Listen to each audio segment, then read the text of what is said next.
नमस्कार, आप देख रहे हैं न्यूज़ आपका। बादल मुर्मू से जुड़ी एक बड़ी खबर निकलकर सामने आया है। बादल मुर्मू को एक बार फिर से सांडा के जंगलों में देखा गया है। इस वीडियो में आपको सारी जानकारी दूंगा कि बादल मुर्मू अभी किस जगह पर है और किस माओवादी दस्ते के साथ अभी वो जंगलों में मौजूद है।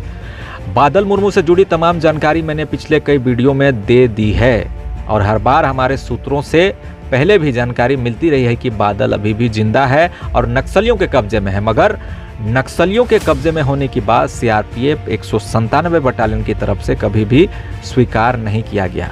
नक्सलियों के कब्जे में होने की आधिकारिक पुष्टि कभी भी नहीं की गई और यही वजह है कि नक्सलियों के तरफ से भी बादल मुर्मू की कोई भी जानकारी नहीं दी गई। क्योंकि कुछ दिन पहले हमारे सूत्रों से मिली जानकारी के अनुसार एक जन अदालत नक्सलियों ने जंगलों में लगाई थी, जहां बादल को मारने की बात कही जा रही थी। मगर ग्रामीणों ने कहा कि बादल एक गरीब आदिवासी परिवार से आता है, उसके पिता की भी मृत्यु हो चुकी है, इसलिए बादल को छोड़ दिया जाए।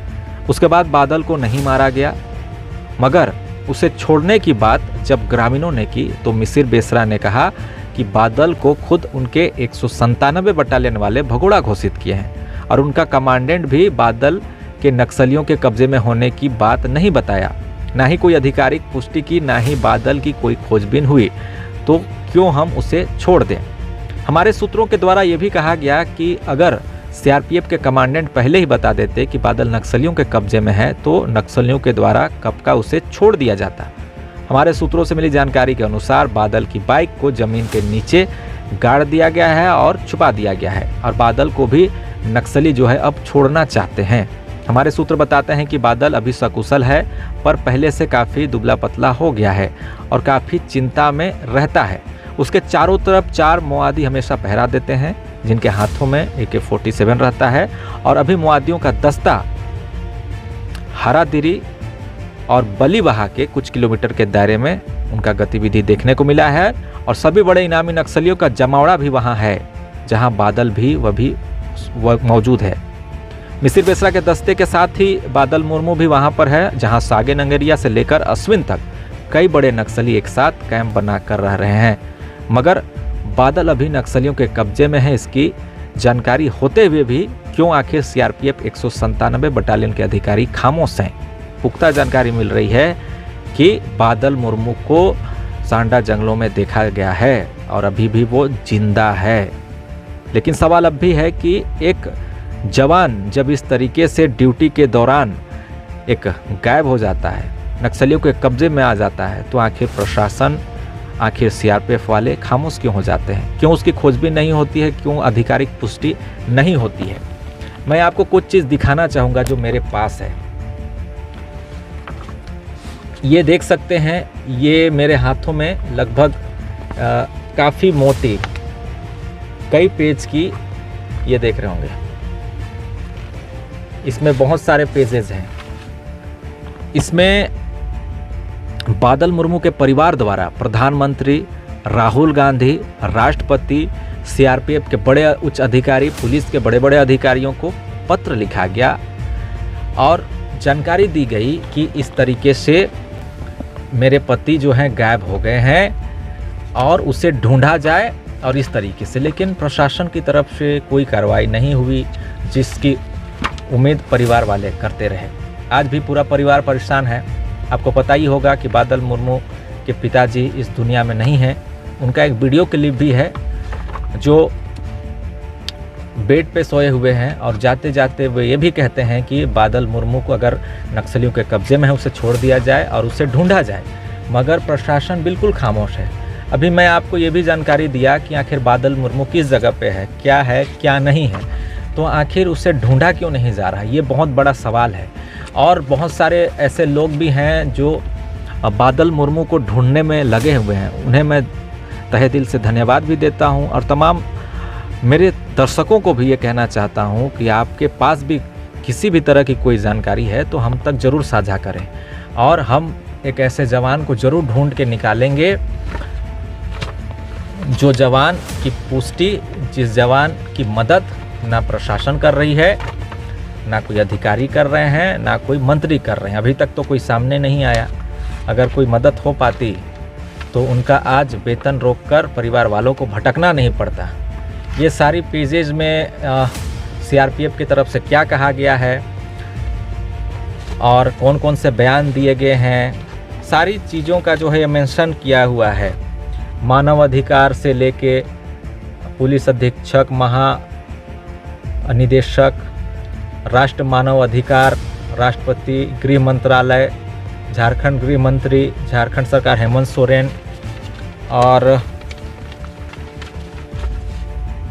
थाना प्रभारी चाईबासा, पुलिस उप महानिरीक्षक चाईबासा, सब जगह जो है पत्र लिखा जा चुका है बादल मुर्मू के गुमशुदगी की, रहस्यमय तरीके से गायब होने की, वो भी ड्यूटी के दौरान। नक्सलियों के कब्जे में है ऐसी कोई आधिकारिक पुष्टि आखिर सीआरपीएफ 197 बटालियन के कमांडेंट ने क्यों नहीं किया, अब भी ये बड़ा सवाल है। और मैं आप सभी दर्शकों से ये ज़रूर कहना चाहूँगा कि बादल मुर्मू जल्द ही उससे जुड़ी जो एक लेटेस्ट अपडेट होगी हम देने की कोशिश करेंगे और हम काफ़ी मेहनत भी कर रहे हैं कि किसी भी तरीके से बादल मुर्मू को जो है छुड़ाया जा सके। आज बादल बैठकर यही सोच रहा होगा कि जिस सेना के लिए, जिस देश के लिए, जिस राज्य के लिए अपने आप को सौंप दिया, निर्भीक होकर, निडर होकर उस इलाके में चला गया, जिस अधिकारी की जो है आदेश का पालन करते हुए एक खतरनाक खौफनाक जगह पर चला गया, वो भी अकेले। उस जगह पर जाने के बाद जब वो लापता हो गया तो उसे कितनी बेशर्मी के साथ उसे भगोड़ा घोषित कर दिया गया। बादल कहीं ना कहीं इन सारी बातों को सोचकर काफ़ी दुखित भी होगा और काफ़ी उसे दुख जरूर होगा, क्योंकि आज जिस तरीके से उसका परिवार जिन परिस्थितियों में, जिन स्थितियों में गुजर रहा है, उसे देखने पूछने वाला कोई नहीं है। एक छोटा सा बच्चा है, पढ़ाने लिखाने की भी जिम्मेवारी है, 1 रुपये पैसे अभी नहीं है उनके पास। कहाँ से पैसे आ रहे होंगे, कैसे उनका राशन पानी आ रहा होगा, कैसे खाना बन रहा होगा, एक इकलौती पत्नी कैसे मैनेज कर रही होगी घर को, कोई पूछने वाला नहीं है। बादल मुर्मू से जुड़ी कई सवाल जो हैं आपके मन में कभी ना कभी आते ही होंगे कि बादल का हुआ क्या, क्या सच में जिंदा है कि वो मारा गया, आखिर गया कहाँ। ये उत्सुकता आपके मन में काफ़ी लंबे समय से चलती आ रही है, लेकिन मैं आज एक क्लियर कर देना चाहता हूँ कि हमारे सूत्र दावे के साथ कह रहे हैं कि बादल को देखा गया है और वो अभी जिंदा है और वो सुरक्षित है, सकुशल है।